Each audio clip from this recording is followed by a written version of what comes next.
Hello and welcome to yet another episode of Beyond the Bites, a show that decodes the trending issues of the region. I'm your host, Navrin Goswami. Well, viewers, cases of sexual abuse of minors, especially girls, keep on cropping up every now and then. While there is much hue and cry right after the incident, nothing much is known about the follow-up thereafter. This has been the trend all along, especially if it is just a case of molestation and not rape. Does this embolden the perpetrators further? Does it put the minors at risk? Well, to know the answers to this and much more, we have a very selected group of panelists with us today. I have with me Miguel Dascuya, a child rights activist. Warm welcome, Miguel, to this episode of Beyond the Bites. Thanks for being here. I also have with me Teenat Atifa Masood, also a rights activist. Very warm welcome, Ms. Masood, to Beyond the Bites. And we also have with us today Ms. Loya Agarwala, a student counselor and author who has written extensively on the subject. A very warm welcome to all of you to Beyond the Bites. I'll come straight to you, Miguel. Well, this is not the first time that we are having this kind of discussion of sexual abuse of minors, especially the girl child.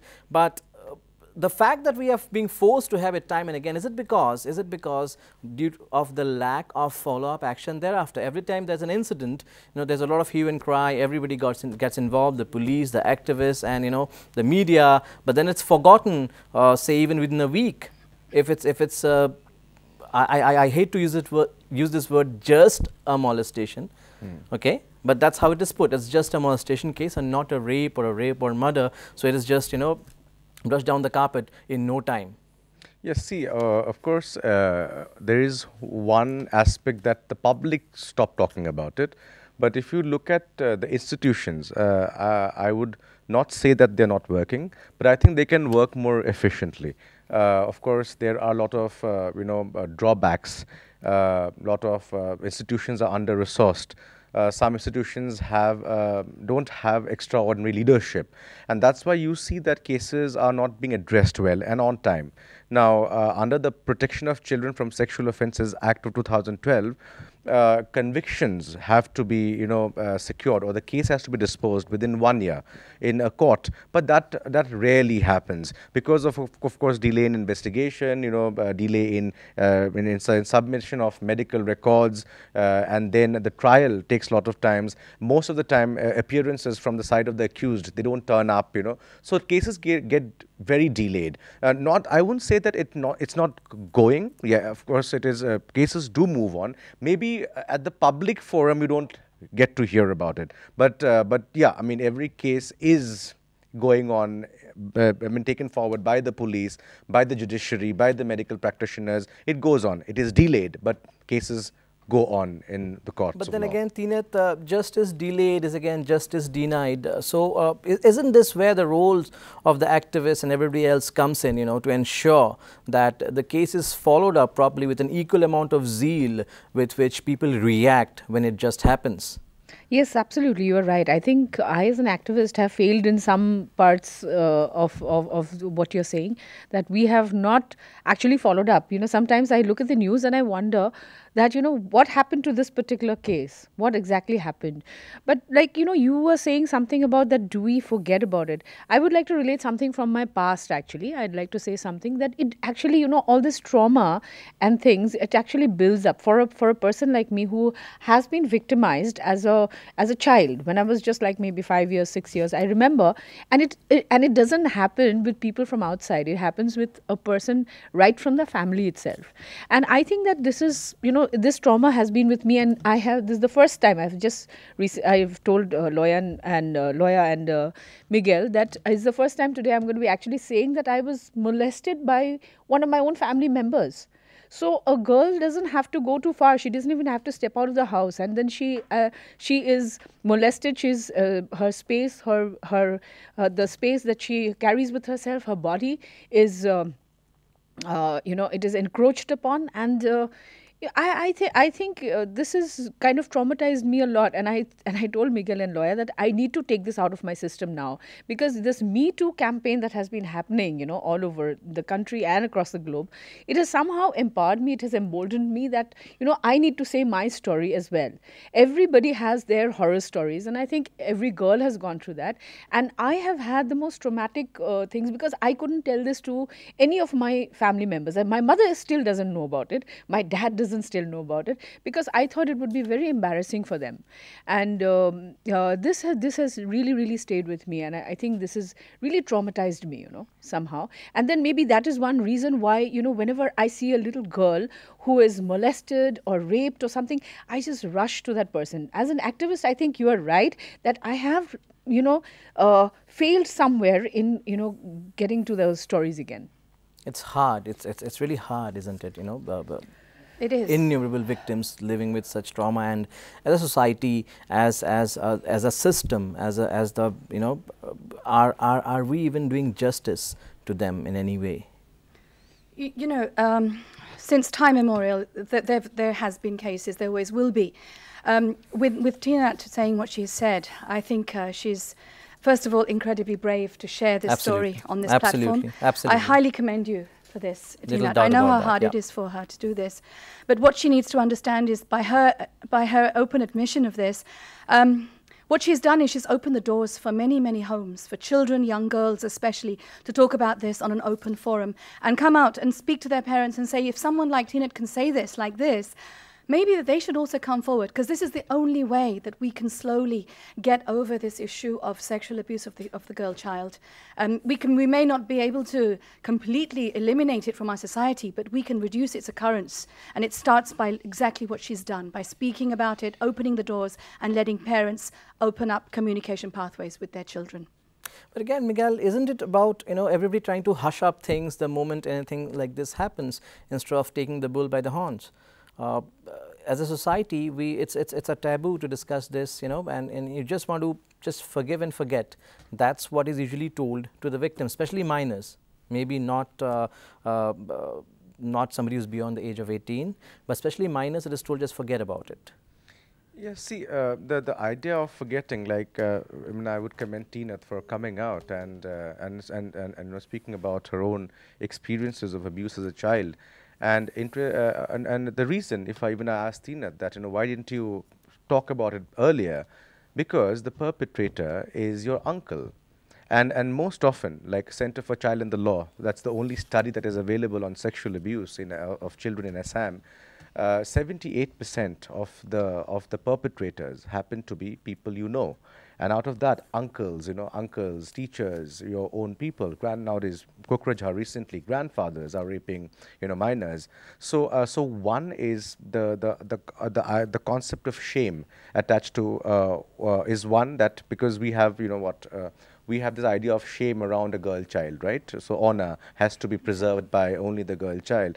Now, when supposedly, when there's a case of sexual assault, it is believed by people largely in society that a girl child is stripped of her honor, which is completely untrue. The child has just been a victim of crime.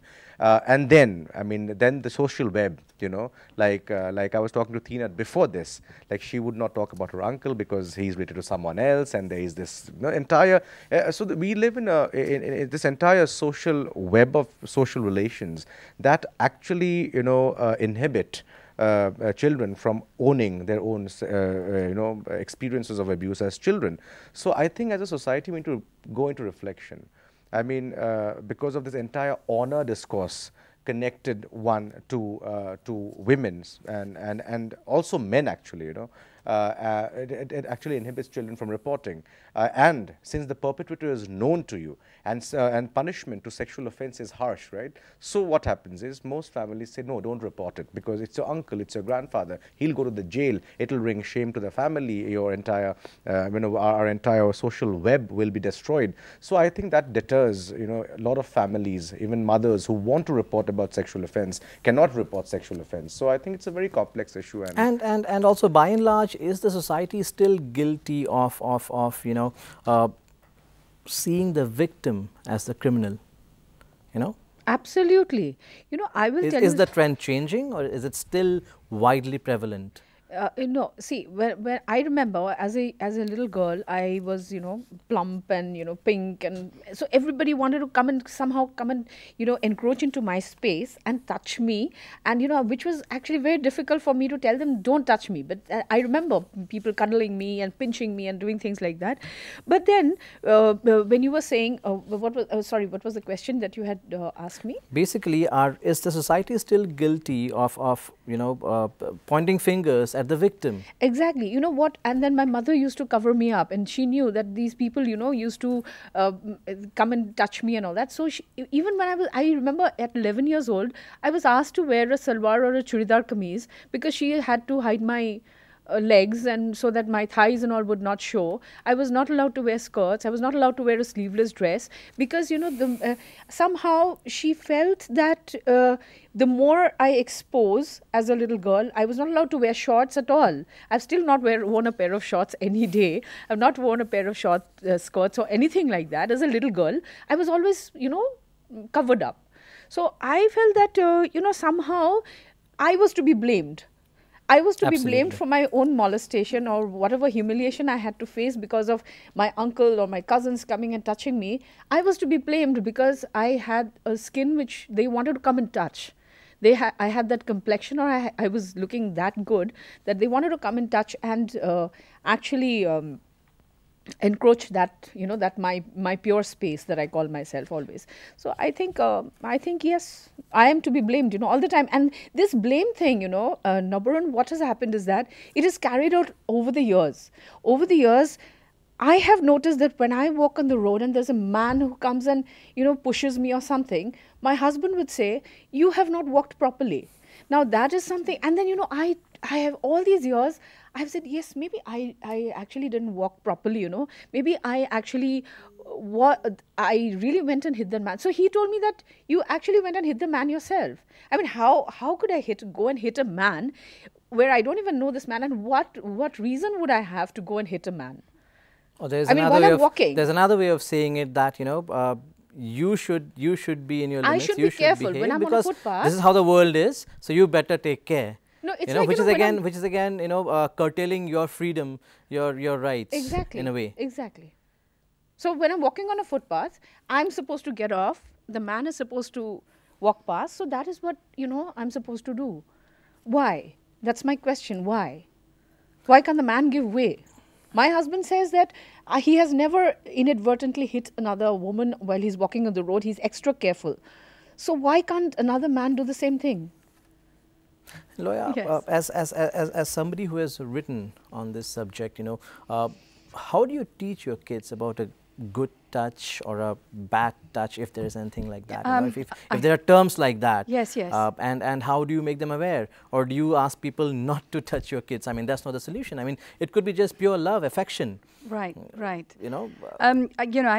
again, from Teenat's story, I'd like to say that the first area of concern is where the parents start to, you have to make sure a child understands his or her, he's used the word beautifully, pure space. We all have these 6 inches of space around us. A child must, at the very beginning, be able to know that that is his or her own space.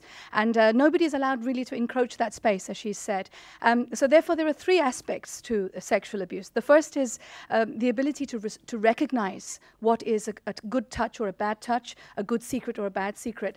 And so the first is recognize. The second is being able to respond. And the third is to report.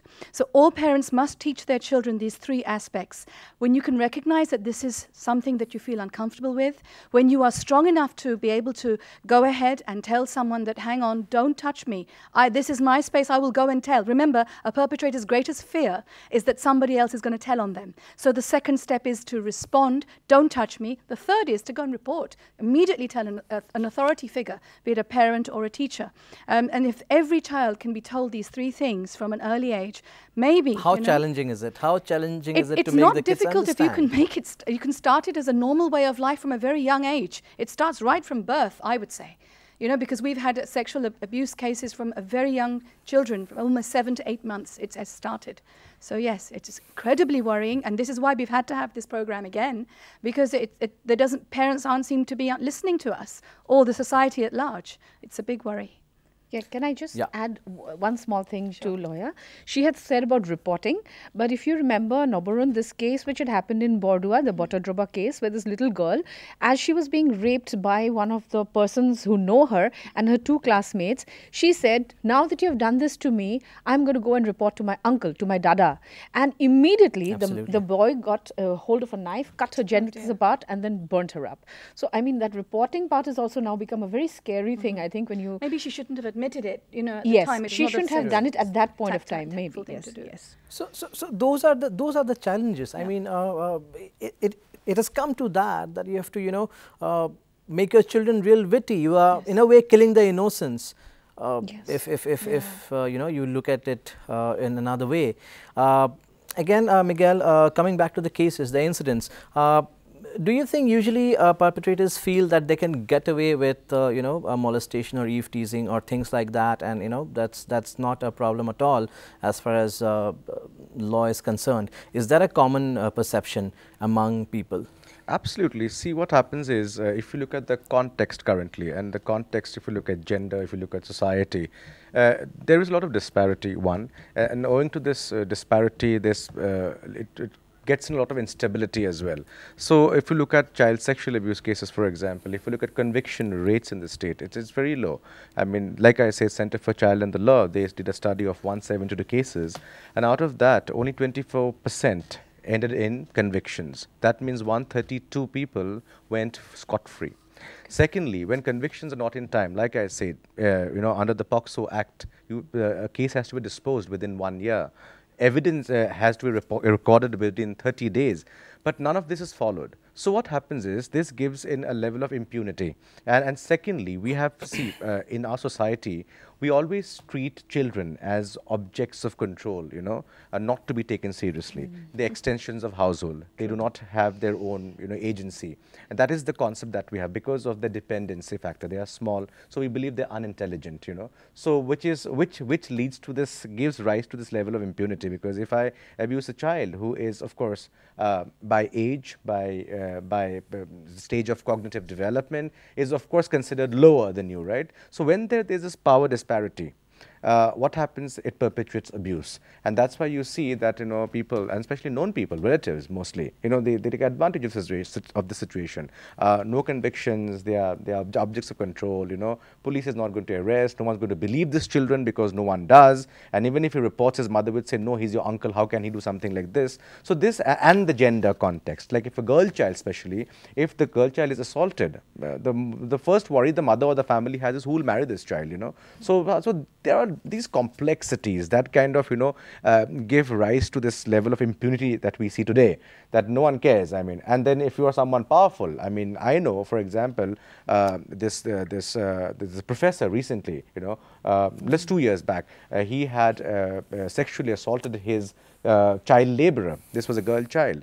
We lodged an FIR. It went to the court. He used resources to make the entire file disappear from the district sessions court. The entire file just went missing.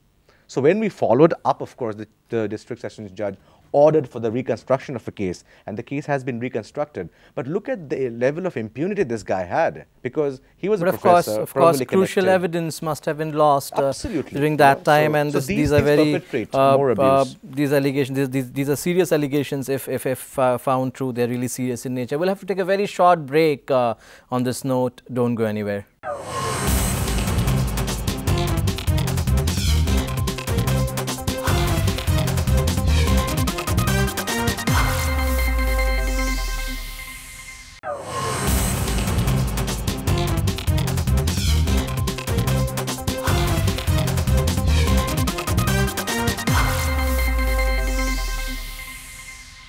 Welcome back. We're watching Beyond the Bites. We are discussing sexual abuse of minors, especially girls, students, how to tackle the menace. I'll come back to you, Miguel. Before the break, we were just talking about, you know, how evidence is lost, crucial evidence is lost because many of the cases are not reported on time. Absolutely. What is the way forward? Because usually when minors are subjected, I'm not talking about rape, but maybe, you know, sexual abuse, probably 9 out of 10 times they wouldn't report it the same day. It takes some time. Only when it gets unbearable, probably for them, they'll come and speak up. Even then, perhaps they're not believed in the first instance by their parents, or whoever is taking care of them. So that is one major area, a major loophole. It provides a loophole for the guilty to escape. Absolutely. See, like I mentioned before, see, the structure, the societal structure is such that we do not encourage reporting because of the honor attached to the girl child, right? Since you're speaking about the girl child here, and that power dynamics where children are considered important. So for a child, it is impossible to own up experiences, and most often you will feel that children do not even perceive abuse. Like a forceful kiss from an uncle, the child at the first instance might not perceive it to be abuse at all, because how can a 10-year-old child understand that? But later on, when it grows, so the child, and when they hear. So what happens is, most often you see reporting happens when either you get to know about this from somewhere else, or you're educated about this from your school, your peers. So you own up to a friend or someone you trust, and then that comes out basically. So if we are to make reporting a culture, one, of course, it just cannot go one hand by telling children just to report. We have to have the child protection system very strong, a friendly police system who will take your report seriously, a friendly judiciary who will act upon it, medical practitioners who will give you reports on time, a society that will come and give support. For example, whenever I report a case, most often than not, people try to say this abuse didn't happen. It is not a. So what happens is, and they victim shame, like you said, the victim shame the child. So what happens is, other children also see this, right? But then how do you address that? There are just too many loopholes. The child is too young. He can be three cross questions, and the child would. Can I just add something to what Miguel has said, and then about what you're saying about the victim shaming and all. When I was abused as a little girl, when I was just 5 years old, I couldn't come up and tell my mother, because I thought that she might think I'm lying or something. Because that is the context. That is the way it is. They would never believe me. I said, and then I kept quiet. But I remember one thing, when you said about all these other agencies, we have not taken into context one important person, and that is the mother. And for my son, I don't know, for my son, I'm trying to be his best friend. When I go to the gym, I've noticed young boys, because he's also a little podgy and he's a little fat. So these boys have a tendency to touch him, and touch him all over on his chest and his tummy and all, but as if they are, trying to endear him to them.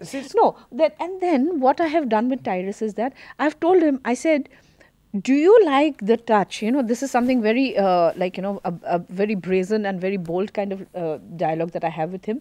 I said, do you actually like the touch that these guys are doing to you? And he said, no, Mom, I don't like it. And I said, look, this is your space. You should not allow anyone to touch you. And then, this space is yours. You are not supposed to ask anyone to encroach into this space anywhere. No, because even if it's a man or a woman, if it might be a woman's touch, so like might you not said, like. Tina, it is about liking or not liking. That's not the issue. It's a cultural thing in India, to touch and kiss and and cuddle, and not, because people and these two boys are largely complete believe. strangers. No, even if Miguel? Tyrus said that he liked it, but it might, because he might not have perceived it as abuse. Correct. So the concept of space, we see in India in lines, people just jump onto each other in queues, because there is no concept, like Loya had mentioned. There is this 6-inch space, which abroad in a lot of countries, it's constitutional, but here it is not. So what happens is, people think that they can actually transgress into. Right. There's no concept of personal space in the cultural context. Absolutely, and you have to remember that it's a very slow manipulation. It doesn't happen on one day. It happens through a series of events, one after the other. A child cannot demarcate the difference because grooming, it's so smooth. It's such a smooth transition. So when does the child realize that this is a molestation as opposed to just a friendly touch? It's a very fine line. And that is the difficulty. So like you said, the solution, the solution here. Because as an activist, you must have faced cases wherein, the child could have been manipulated, three cross questions and the child doesn't know what to say. The child cannot express, and the case ends there, probably. See, yeah, absolutely. And it's very challenging. It's very challenging, do we have a way out? Also, sometimes the rules can be misused. There can be false allegations. There can be false allegations against somebody. Absolutely. But that is very minuscule, and that should not be like the ground for discarding perspectives from children. Now, what happens is, if you talk about the law establishes child-friendly procedures, which say organizations like us, activists like us, and very few in Assam, but we are trying to do a best, to kind of change these institutions that can actually encourage and support, better reporting during the trial period, so that children have assistance from support persons. I am a government-appointed support person myself, so we do provide assistance to children who can actually come up with, good statements and good testimonies, which can actually, get a very strong conviction. Now, the problem is, one with individuals and institutions, which have an impact on how justice is being doled out, in the system. So what happens is, we, like you said, that yes, there are facilities. We have options for child-friendly policing, which we are getting better. It's slow. But we cannot be like, very fatalistic and say that nothing is happening. Things are happening very slow. So we have child-friendly, now police in Guwahati, for example, are becoming more and more sensitive, Like you see, there are special public prosecutors actually appointed in the court. We have children's court designated in every district, We have a child-friendly police, a child welfare police officer in every thana. So what happens at every step? You see, things are being put into place, but it is slow. Because, of course, gauging the numbers, the size of the country, the population, the other complexities around it, corruption sometimes. It all boils down to resources that we have at our disposal. So there is a gap there. But if these gaps are addressed, we'll see that, okay, children are reporting more. Of course, societally, education in systems. How much? Now, you said good touch, bad touch. I would change it and say safe and unsafe touch. What is a safe touch? And this is a huge difference. So what happens, the child needs to know. Basically, it's to do with building the child's intelligence around, understanding what is a safe touch and what's the unsafe touch, A touch from a mother can be safe. Even an uncle might be safe, But if you discard all uncles as bad touch, it would be completely, asinine. But if we say that, that, okay, the safe and unsafe touch, parts of the body, how? Grooming. In adolescence, grooming is a big issue. Like a 15-year-old who's exploring about sexuality, it's very easy to get the child to basically assault someone like that. So children need to be educated, even in schools, that, listen, understand good and safe and unsafe touch, and then protect yourself. Know where to report. Police have a big responsibility. The state has a big responsibility to reach out to communities, people, talk about these issues openly and not hide them under the carpet.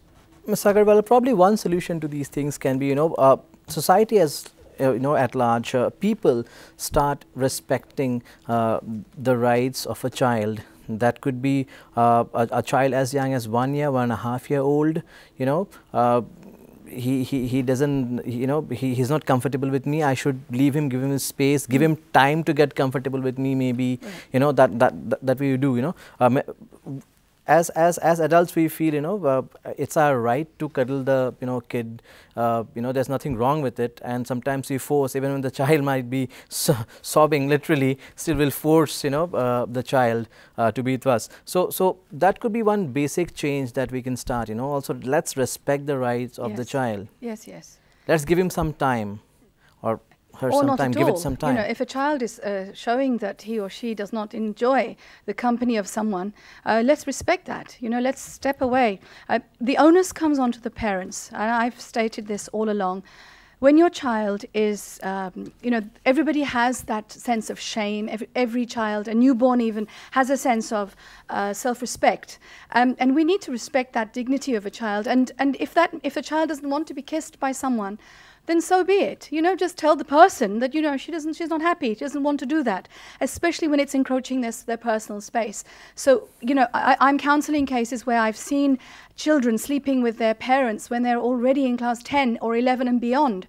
And that for me is shocking. When your child shows that he is ashamed of changing in front of you, or even being bathed by you, then you give them their space. Let them have their own bedroom, let them have their own, privacy, and respect that from a very young age. Our problem problem is that we don't. We insist that it's okay, you can change in front of mum, and we mustn't change in front of our children. You know, so that what we're doing in that way is making it a culture. We make it a culture, and then one day, because this is more on prevention rather than, you know, actually reforming, because prevention, I feel, is the only way to kind of curb this.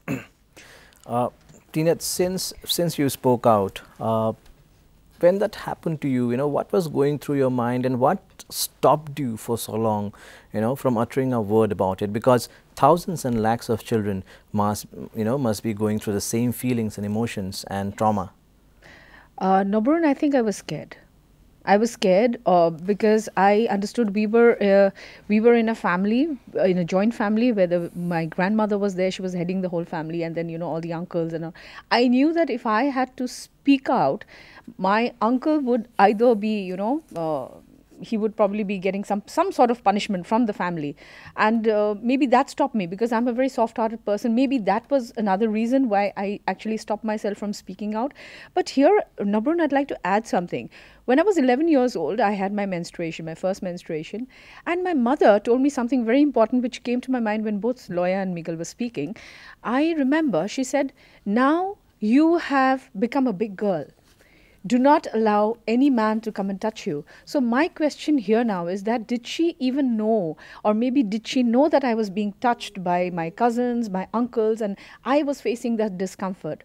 And what stopped her from talking to me and becoming my best friend? Because I always tell my son that no matter what happens, I still remember when he was a toddler, one of my friends used to come and cuddle him, and he used to hate that, you know, that touch, and he used to break free. And I always wondered, what is wrong? I talked with my husband, and my husband said, "I think probably he does not like this male touch. Keep him away from your friend." So we always, whenever he comes, I always tell my friend, I say, "Please don't cuddle him, please don't hug him, because he doesn't like that touch. Can you not do that and talk to him like an adult?"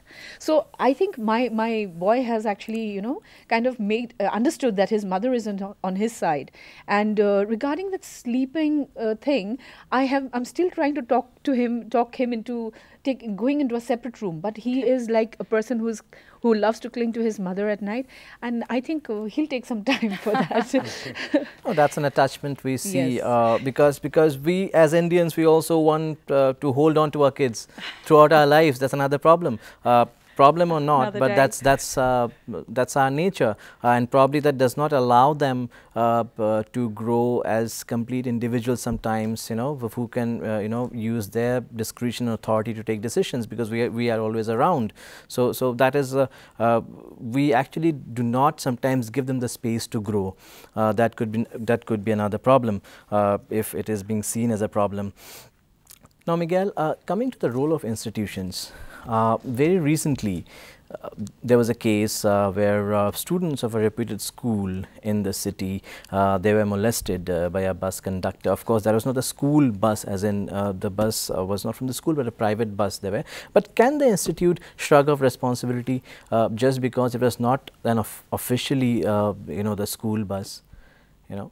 No, see, first of all, they should have catered, probably tried and catered probably to the. See, if you talk about schools, okay, now I see schools are only bothered about the reputation, and this is kind of a very imaginary reputation. They want to always, you know, defend.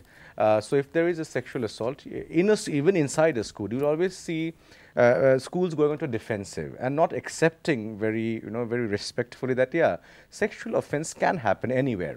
And the school can always take a stand that they would support. So the first reaction from any institution in all sexual abuse cases, you will see is this form of this defense, you know, that no, it didn't happen to us, we are not responsible, you know, things like that. So I don't know, this is to do with, has a very capitalist business kind of maybe angle to it, because who will join your school if there's an offense happening there? But that should not be the case. I mean, institutions should understand, one, it's a crime against a child. It can happen anywhere. It can happen in the home, it can happen in a park, it can happen in a school as well. So schools should actually own the responsibility, because the child is going to that particular school, and they should actually provide all kind of assistance, be it physical, be it psychological, so that the child can have this entire sanctuary for coming out of that trauma. But schools will not offer you that, because again, like I said, it's closely connected with business, with your reputation. So I think once schools come out of it, like a school like Kendra Vidyalaya, right, should take up responsibility. It happened to their children. It might not happen in their own bus, but does not, shed them off the responsibility. Of course, I should clarify, in this case, it was the teachers from the school who also complained to the police regarding it, which is a good thing they did. Yeah. But again, probably they could have done better for the safety and security of the students. Of course, do you see, Teenat, in the last decade and a half, incidents like these increasing? Has the common access to internet something to do with it? Yes, I totally agree with you on this.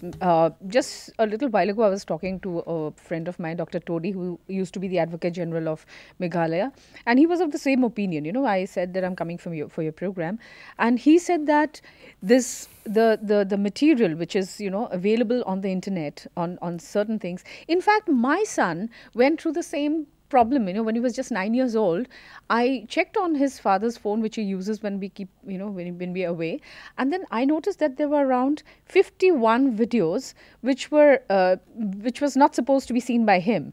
So I did not yell at him, I did not scold him, I didn't do anything. I just sat down with him and I told him that, look, you have a time to see all this. Everybody is inquisitive about all these things, and we all get to see it when we are adults. We get to see it, but this is not your time.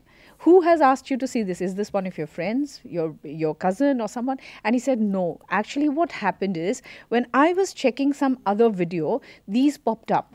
So I think that the internet, is a hugely dangerous place for young people to go, and and they are always on, onto games or some music video or something, and these videos pop up. So obviously these videos, when they pop up, they they actually harm the child. Yes. But I told him, I said, you have a time for all this. You can watch all these things at a point of time when when you wish to with your friends, but not now. This is not your time. So are you to monitor every activity of your child? Yeah. Under the circumstances. It short circuits a child's development when they're constantly looking at pornography. So what you've done is you've distorted their development, because later on it's difficult sometimes to even have relationships or look at a woman with respect, because ultimately this is what these sites are doing. They're disrespecting the woman, and then it goes back to this very problem that we're discussing today. It's a vicious circle. So they, as Teenat has done, you have to explain to your child why this is wrong for them to be viewing, because it's a complete distortion, and it ultimately affects society. And this is probably one of the reasons why we have such high occurrences of these perverted crimes against women. And we're all victims of it in some way or another. And it's not at all healthy for our children. So therefore, yeah, I totally agree. Openly sit with your child and explain to them why it's not good for them, and tell them that there's a time and a place, and it's certainly not now, not when you're so young. So I'll get Miguel's reaction on this, but before that we have to take a very short break. Don't go anywhere.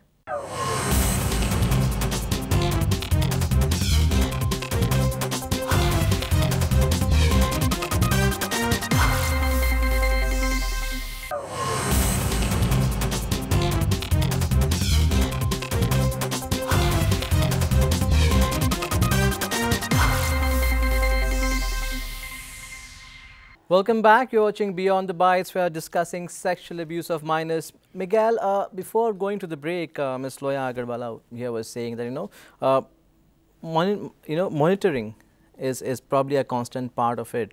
The child should not view certain content which could actually curtail his growth. But again, too much of monitoring also might curtail his growth. So what is the way out? See, monitoring would be patronizing, and again, it will come.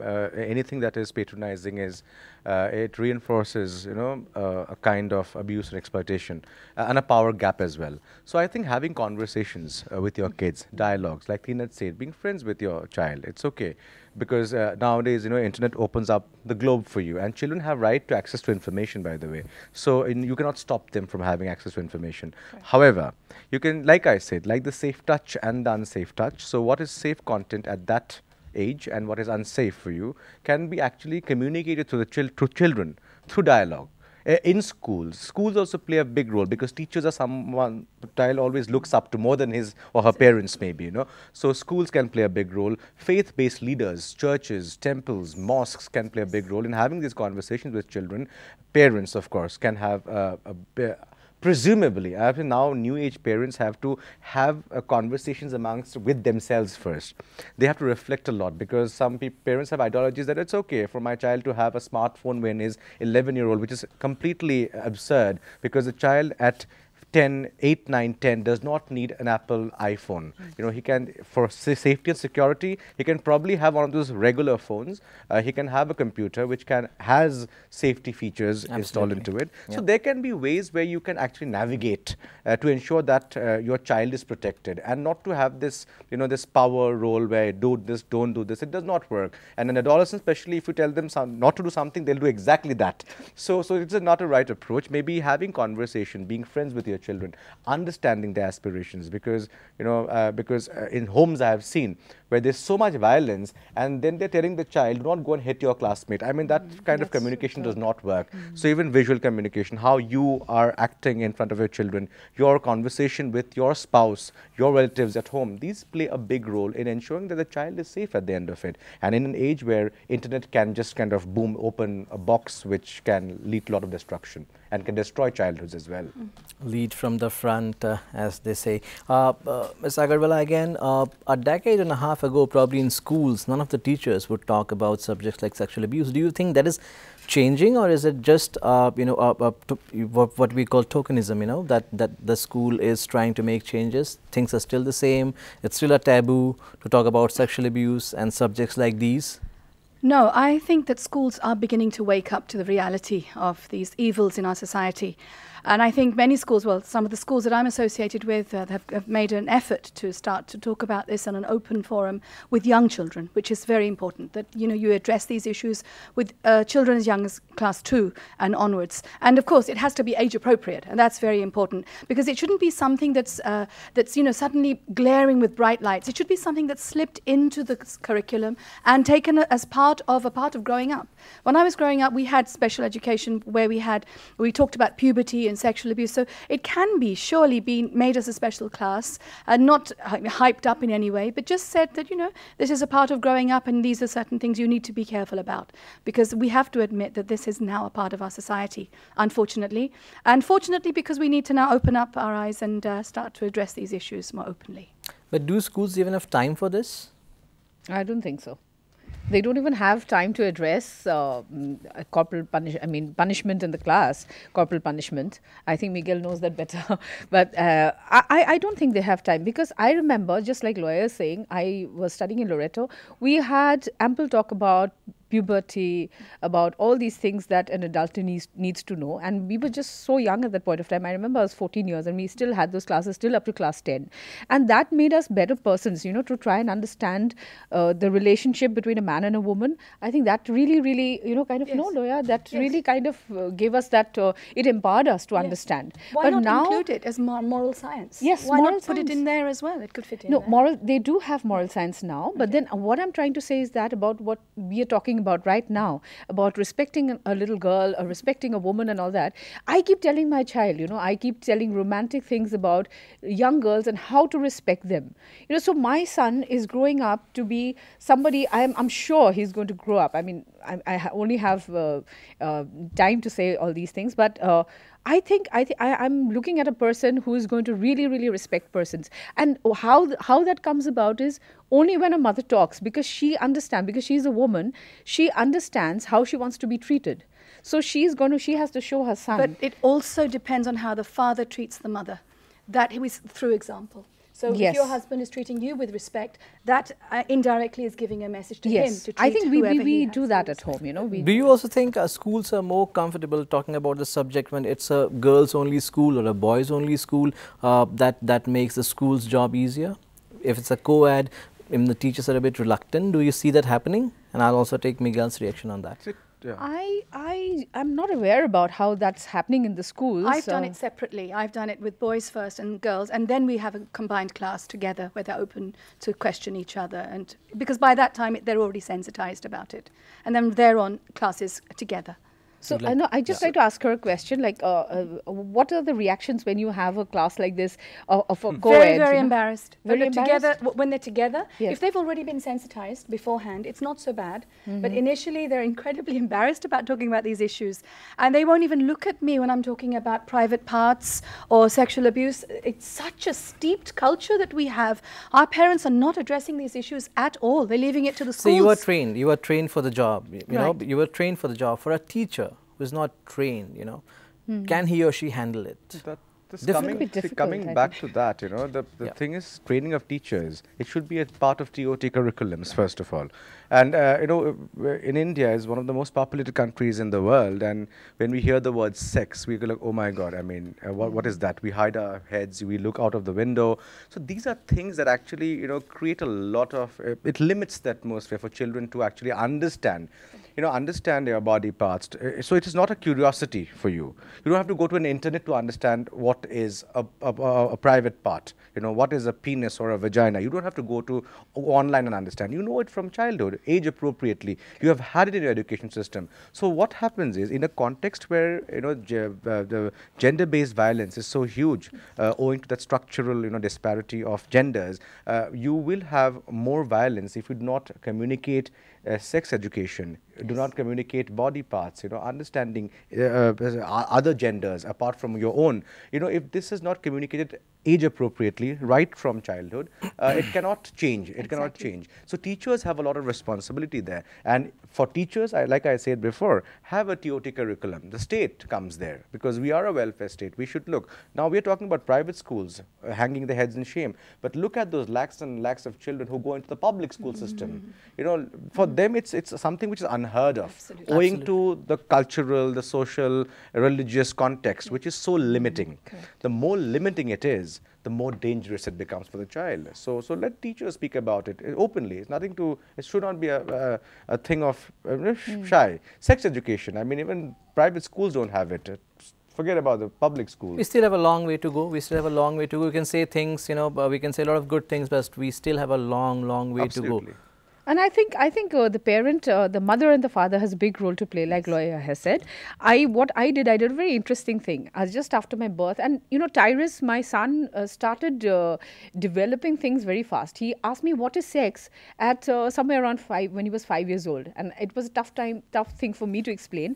But then, you know, I remember I bought him an encyclopedia, you know, a book and on the human system and all. So he had a lot of fun, and he said, "Oh, Mom, I was here, right, inside your tummy." So I explained to him things like that, you know. So I think mothers should give a lot of time at home. We are only depending on teachers, and we're looking at the other agencies as well, and counselors like Lawyer. But then I think the mother has a very big role to play. Yes. Instead of, you know, shying away from talking about sex and their adult body and things like that, I think mothers should be more open, fathers should be more open. I have heard a conversation between my son and my husband about several things that he wants to know, and he goes and asks him. And then so he's also explaining to him, my husband's explaining to him about the different things, the physical changes that will come to him when he becomes an adolescent.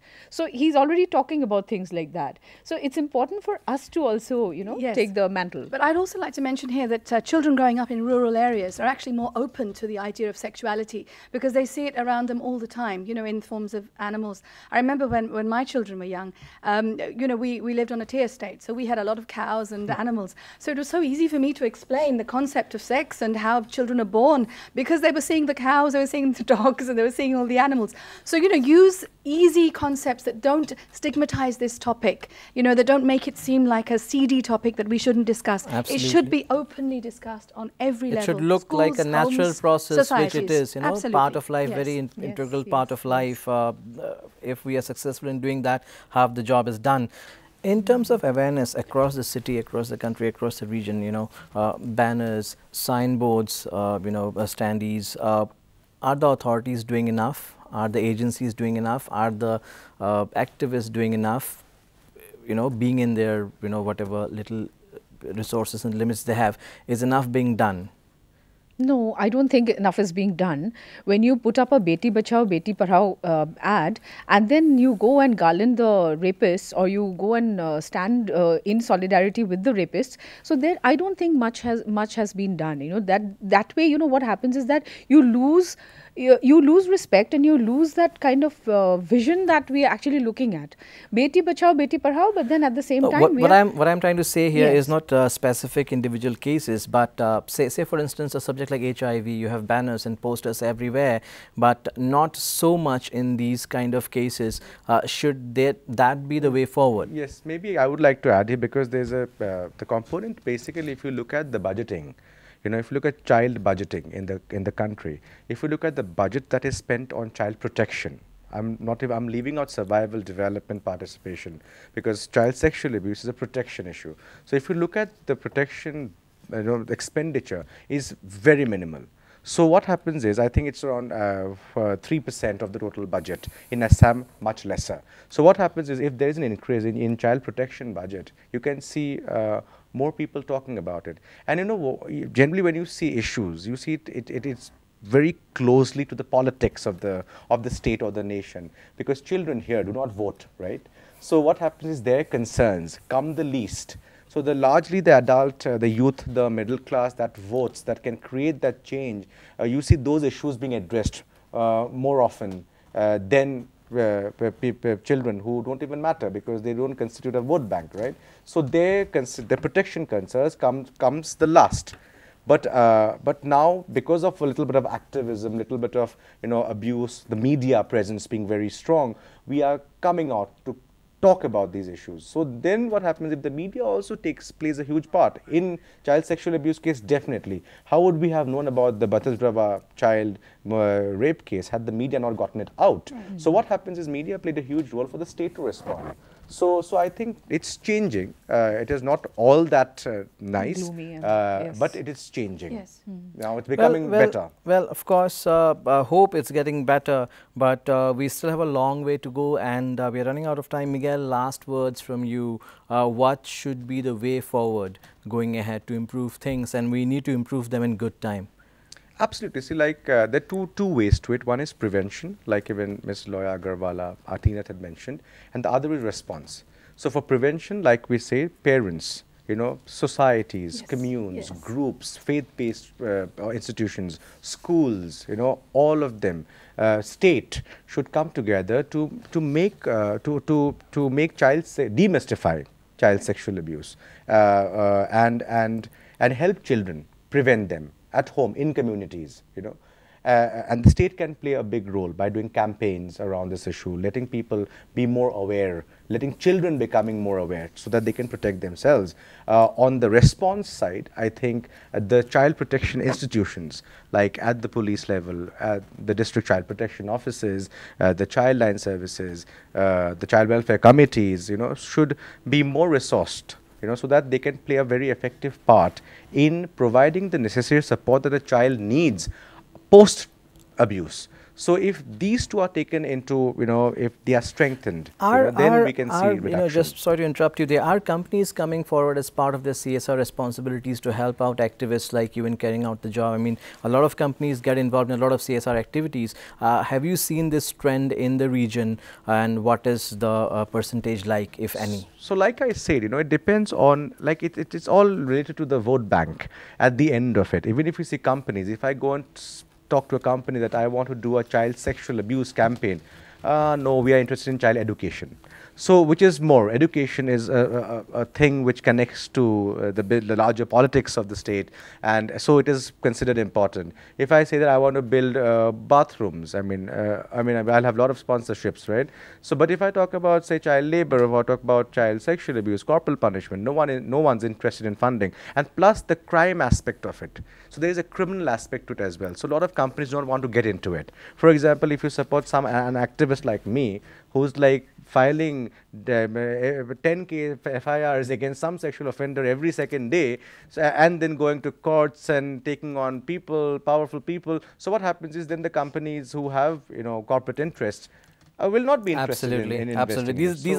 These are the basic challenges we are talking about that still exist. Tinat Masood, last words from you very quickly. For me, I think dialogue is very important with the children. And as a parent, I'm talking about more as a parent, I think sitting at home, talking about things out, lashing it out, and making them understand what it is all about is very, very important. And as an activist, I think, yeah, I think I need to work more on this. Like you had said in the very beginning that, things are not followed up and things like that. But I think as an activist, I need to work more on that. Ms. Agarwala. Yeah, my focus will again be prevention, as Miguel has said, as well as empowerment. These are the two areas I think that we need to put the most focus on. If the government can put out adverts on, sexual protection as well as sanitary napkins, and we also need to be able to put out sexual abuse as a normal advertisement that comes out on television, and why we must all be aware about it. So from my perspective, it's definitely about empowering everyone, parents alike, teachers, schools, and the society at large. That's the only way to combat this evil in our society. So there's little doubt that it needs collective effort to tackle the menace of child sexual abuse. However, the basic role, the most crucial role lies with the parents, because they spend most of the time with the children. They are the ones who shape their personality and careers, of course, apart from the teachers. So parents have a big role to play. Children should be empowered. They should be allowed to grow freely.